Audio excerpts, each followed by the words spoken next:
Okay, folks, we are looking at other sorts of progressive movements. These would be non-presidential. This would be bottom-up. Different types of progressivism. There's the regulation of business. There's the expansion of democracy, i.e. popular election, direct primaries, direct election of senators. There was efficiency, having city managers as opposed to mayors, commissioners, experts, civil service. Then there was social justice, people who would provide services to the downtrodden, to the poor, to the weak. They wanted to, or they supported temperance. They wanted to regulate drugs. We're still talking about a period in which there's no such thing as illegal drugs. They wanted labor legislation. They wanted abolishment of prostitution, the legalization of birth control.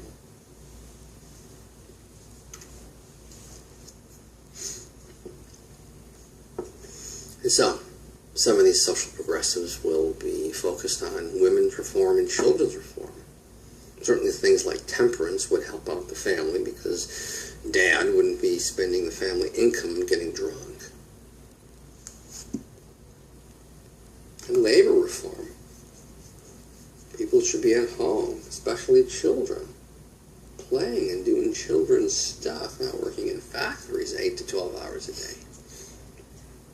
There was something that needed to be done to help the poor, or if you prefer, the immigrants in their successful transition from showing up to being a successful member of American society. So, three kinds of social reformers. There were the social justice, the professional, and the coercive reformers.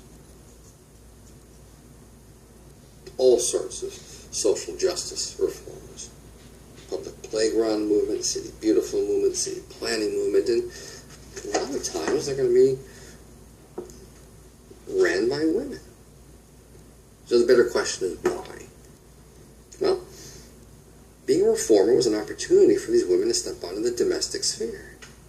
Women are also considered to be more moral. They were the moral arbiters in a family.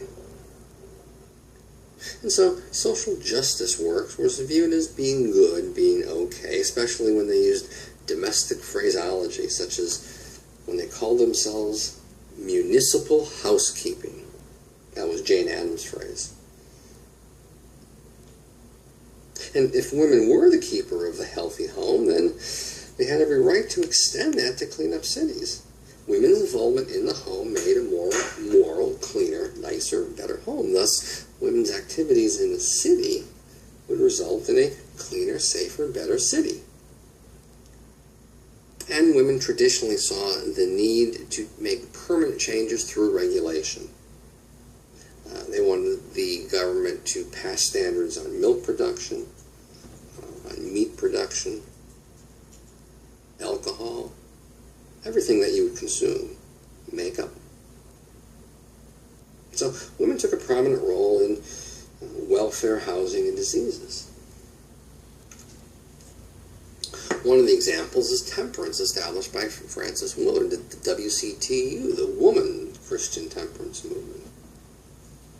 By 1916, 21 states outlawed saloons. By 1917, we have the 18th Amendment. Well, it was submitted, it was ratified in 1919. The churches were in support of this.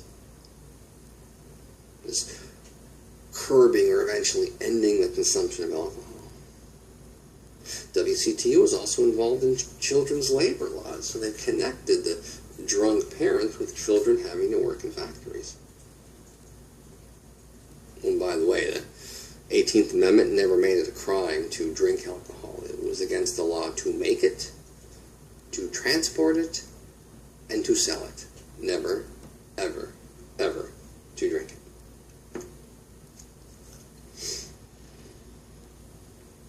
Well, a lot of child labor laws, such as pure milk, the creation of a juvenile court system. We also had protective legislation for women. But Some argued that protective legislation for women would curtail women's ability to gain equality in the workplace, and that women should not be seen as inherently different, or a workforce that needed protection, that needed men to rescue them.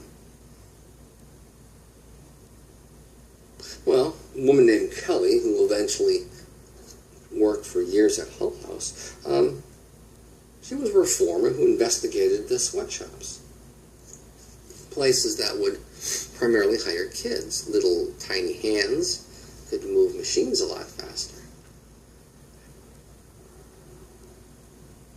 So this is going to result in a federal investigative agency known as the Children's Bureau.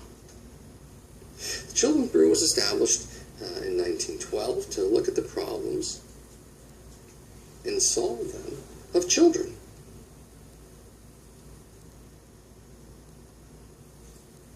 The Supreme Court struck down interstate commerce legislation on goods made by children. And finally, we have the Women's Trade Union League, established in 1903 by middle-class women to help blue-collar women to organize into labor unions.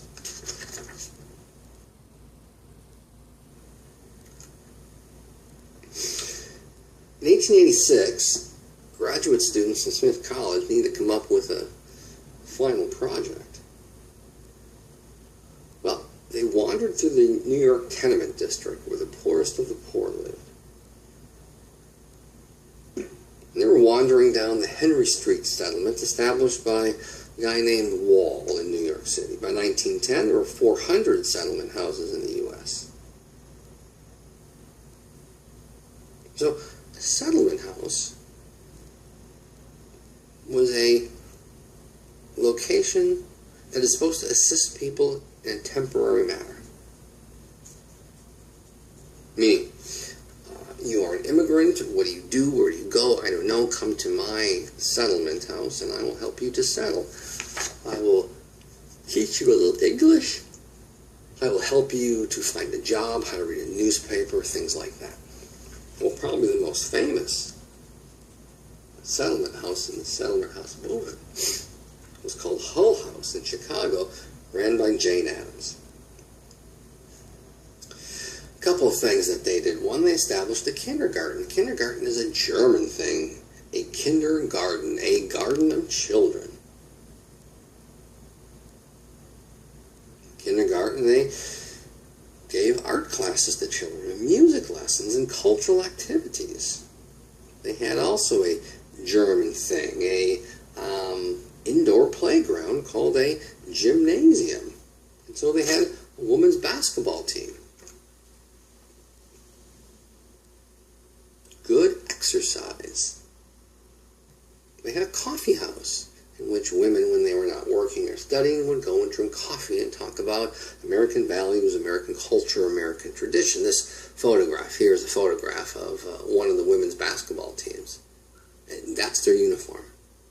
Floor-length dresses with those snazzy white, I can't tell if those are jackets or those are like cardigans. Well, Hull House is important because it's the beginning of social work. It's the getting rid of sweatshops and child laborers. Children who never saw the inside of a school. Well, Kelly and others invited federal employees and they gave them guided tours of these sweatshops as well as Hull House. And this resulted in the creation of a federal position called the factory inspector. And Kelly was the first one from the state of Illinois. They did all sorts of stuff, like holding citizenship classes, teaching these people about U.S. history and their, attempt to facilitate citizenship. Well, what's the difference between influencing change and social control? I mean, we're talking primarily about focusing on children, women, and then immigrants in general.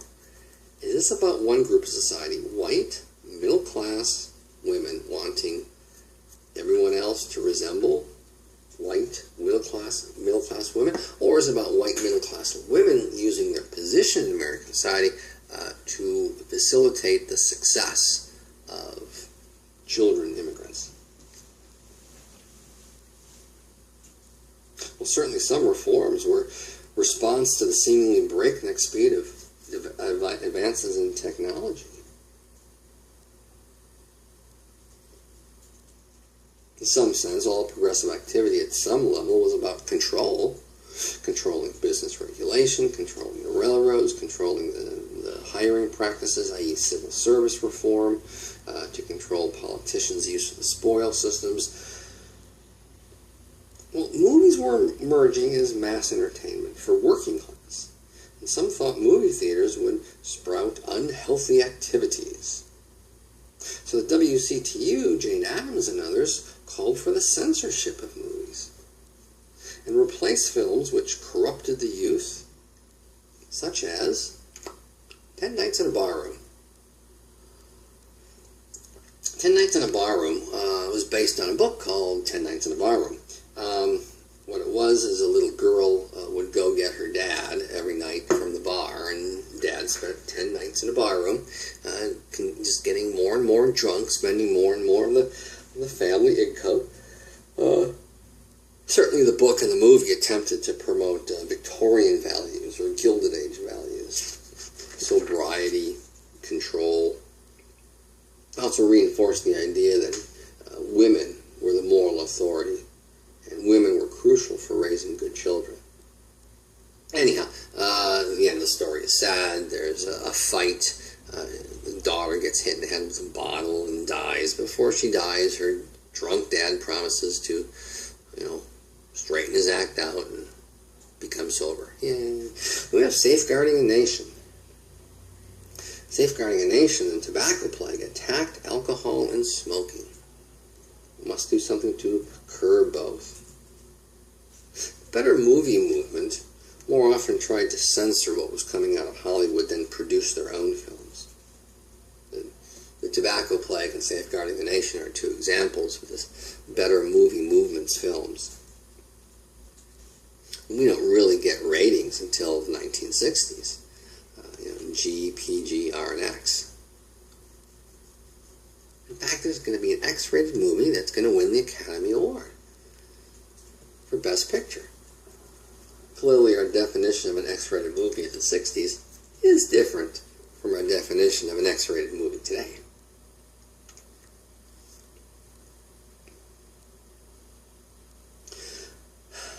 You were doctor because the sign above your door said you were doctor. That's it. Yes, there were medical schools, and a lot of people were classically trained, but the vast majority were not. So if we control the discipline of medicine, that's necessarily going to mean some will be excluded from the field. We had some weird ideas like the germ theory, in which syphilis would be controlled by arsenic, or that other diseases would be cured by mercury. Well, these are deadly, deadly, deadly drugs. Sometimes people died from the cure. But slowly surgery survivors increased, and in part because of the use of antiseptics, the sterilization of utensils. So, in 1902, a group of doctors, real doctors, people who graduated from medical school, decided to take control of the profession, and they created the American Medical Association. So they asked doctors to seize control of hospitals, and they called for self-regulation and restriction of their profession. Step 1, you would gain knowledge through academic study. Step 2, you would need a license to practice, and physicians would sit on the licensing boards. Fellow physicians would determine if you've learned enough to be a physician. One result was, of course, limiting of women and minorities. So you had to get entrance to medical schools, and, well, now that entrance to medical school was the requirement to be a doctor, medical schools get much harder to get into, and higher tuition. So we're talking, most people cannot afford medical school, and medical schools, for the vast majority, excluded, by definition, women and minorities. The American Medical Association tried to shut down baby clinics. These were medical resources ran by women, and we call them midwives today. not doctors.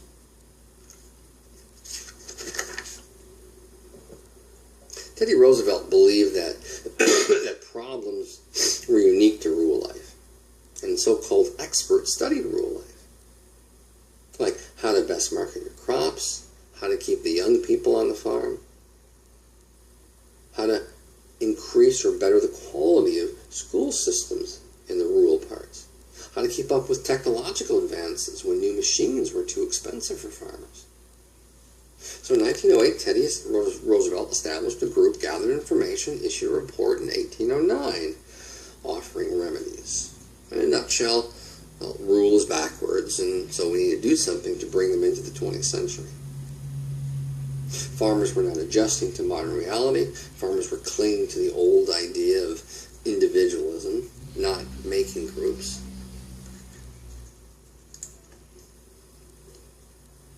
No communal action.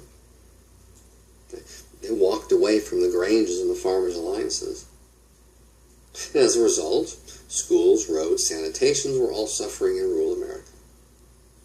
But rural people saw local control of schools as a good thing. County pastors, not interested in organizing or, quote, progress, and so many of these people relied on their county pastor to lead the way.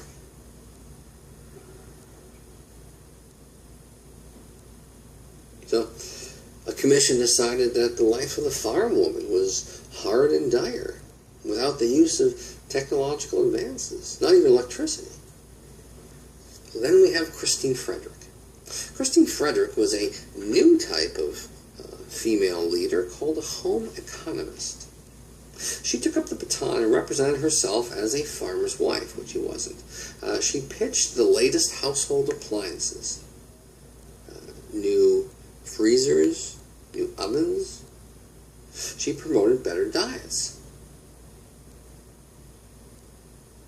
But she fueled resentment between, well, her and her kind, middle-class educated reformers, and the uneducated rural simpletons of the farming life.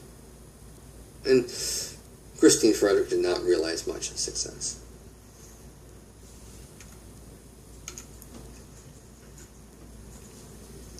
Stamping out prostitution is an example of the strong moral component to social progressivism. Syphilis, for example, was linked to prostitution. Prostitutes have syphilis. Nobody ever asked, how did they get it? It's just like they become a prostitute and boom, there you go. There's your syphilis. Well, there was a new attitude towards prostitution developing. It no longer was tolerated. The progressives wanted to moralize cities and wanted government to pass laws. Doctors joined the movement. Between 1910 and 1915, 35 Vice Commission reports were issued, and they concluded that prostitution was, quote, intolerable, and local governments need to intercede. Well, governments began closing brothels, which then criminalized prostitution. Governments started to entrap women, and they had special courts and special judges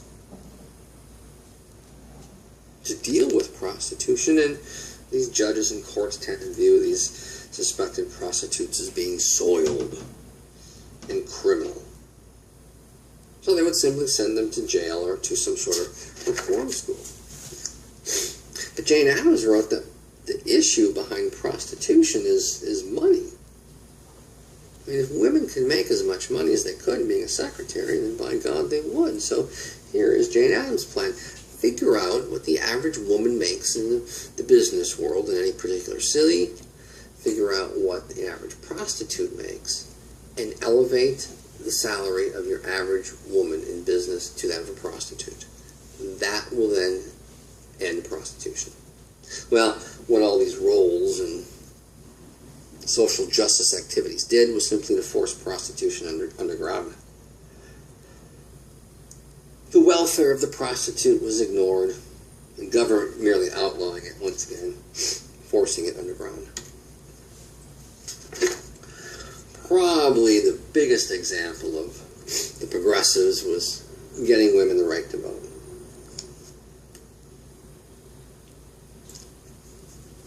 Charlotte Perkins Gilman wrote on the radical side of feminism. She was certainly within that group of women who wanted to change women's position as being beyond the dual spheres. Some women looked towards socialism, like the Greenwich Village experiment. John Reed and other men belonged to this organization. They were a counterculture. They used the masses in socialist publications. Well, Alice Paul was certainly a member of the militant wing of the women's movement. Also anti-war. Most of these reformers had their fingers in various cookie jars. Now, the mainstream women were known as the club women. Women's clubs were all the rage during the Gilded Age and the Progressive era. And the club women worked for change within the system, not without. And for many club women, their progressive reform movements included suffrage. They had about 1 million members. Well, the women's movement was certainly not monolithic. You had social feminists, you had radical feminists, you had equality feminists, you had material feminists, and others and others and others. Well, the suffragist movement begins in 1848 at Seneca Falls. They were looked upon as being ridiculous, laughable. Their declaration of sentiments was asinine. And every year, these women would regularly submit to Congress an amendment to the Constitution. 1868, the movement split over the definition of the 15th Amendment. And some believed their efforts would result in right to vote by getting the federal government to change the Constitution, and others saw that this should be a state-by-state matter, that get the states one by one to grant women the right to vote. Well, in 1890, the movement came back together with Elizabeth Cady Stanton leading the group. But she was really not able to marshal a national movement. And Elizabeth Cady Stanton was elderly, not because she was old, but she was looked upon as being, not the new woman. So in 1912, we have a new president of the National Association of Women's Suffrage. That was a woman named Carrie Chapman Catt. Carrie Chapman Catt was younger, she was more active, she was more aggressive. And so she's joined by a very militant woman named Alice Paul. And together they made the movement work. Catt put together what she called a winning plan. Parades and coordination among states. Paul focused on Congress, picketing, and launching hunger strikes. Well, the pressure of Paul and Carrie Chapman Catt put pressure on federal and states to do something by World War I. Then we have World War I, and they kind of put women's suffrage on the back burner, and they become peace advocates.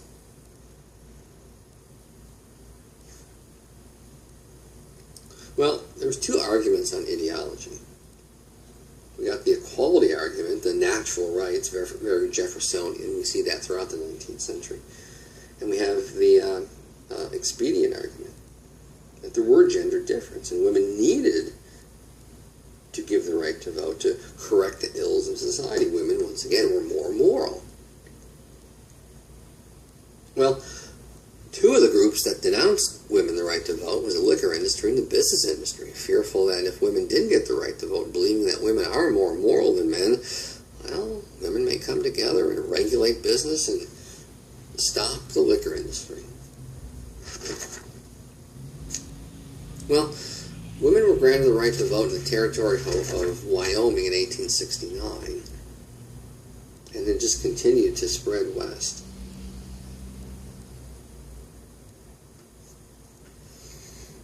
And then finally east of the Mississippi. I believe New Jersey was the first state to grant women the right to vote. East of the Mississippi, 1908, I think. I'm not sure. Anyhow, by 1916, we have our first woman elected to Congress.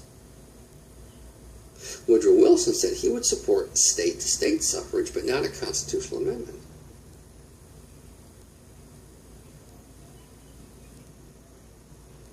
Well, we have organizers or generals called to mobilize the state armies to move on Congress.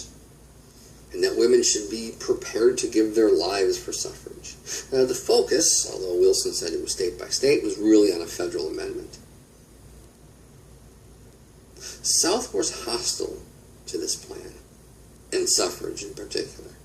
And there certainly race issues threatened white supremacy, which increased pressure on legislators. Nevertheless, on August 26, 1920, the federal government recognized that women were indeed citizens and thus had the right to vote. Yeah, women were not citizens until August 26, 1920. But there was limits to progressivism. Like African Americans. They were effectively socially, economically, politically segregated and disenfranchised, both in the North and the South. In the South, we have de jure segregation, absolute legal system in place called Jim Crow. We had segregation up north, but it was by tradition, not by law.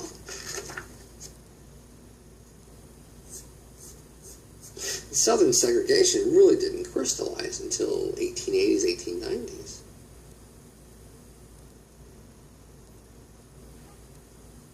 And that's when segregation became codified, 1880s and 1890s. Why? Well, North, for the most part, stayed out of South's business, believing that Reconstruction failed. So, the North simply allowed the sharecropping and the crop-laying systems to continue. Most were menial jobs without any benefits, and certainly most factory workers, those were menial jobs with no benefits. And we have the domestic servant issue. Same problem down south as up north. And the Supreme Court supported the southern states to codify racism, to segregate by law. The U.S. was becoming more imperialistic. Kipling's White Man's Burden was popular. And anthropologists argued the hierarchy of race. And so white saw segregation as a reasonable response because black people needed help. Well, experiments within populist and biracial organizations and actions simply failed. Some argued trying to give power to black people did not work, and we should eventually just remove them from voting altogether. And once again, they're going to use the anthropologic arguments. They're going to use data.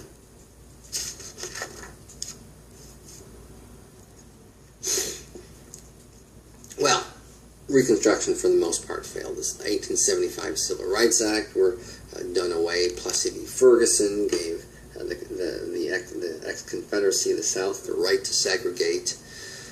And lynchings increased. Every decade, more African Americans were lynched than the previous decade. So this reformer, Ida B. Wells, championed legislation to make lynching a federal crime. It will not become a federal crime until the 1964 Civil Rights Act.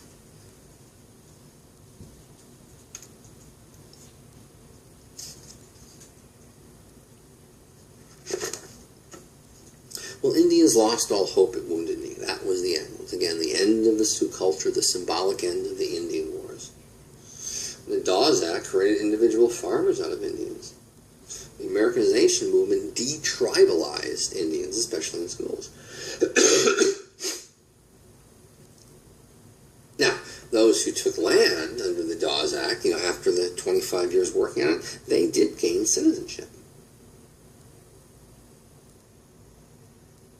In 1905, the civilized tribes of Oklahoma were granted citizenship. And the Burke Act extended immigration citizenship in 1906. In 1924, all Indians were granted citizenship. And the New Deal repealed most of the Dawes Act and restored some lands, reservation lands, back to Indians. And we have the creation of a new organization, the Bureau of Indian Affairs, who will be in charge with facilitating success on the reservations, which they were not, and they are not successful today. Probably no community that has greater alcoholism, drug abuse, domestic violence, and unemployment than reservations.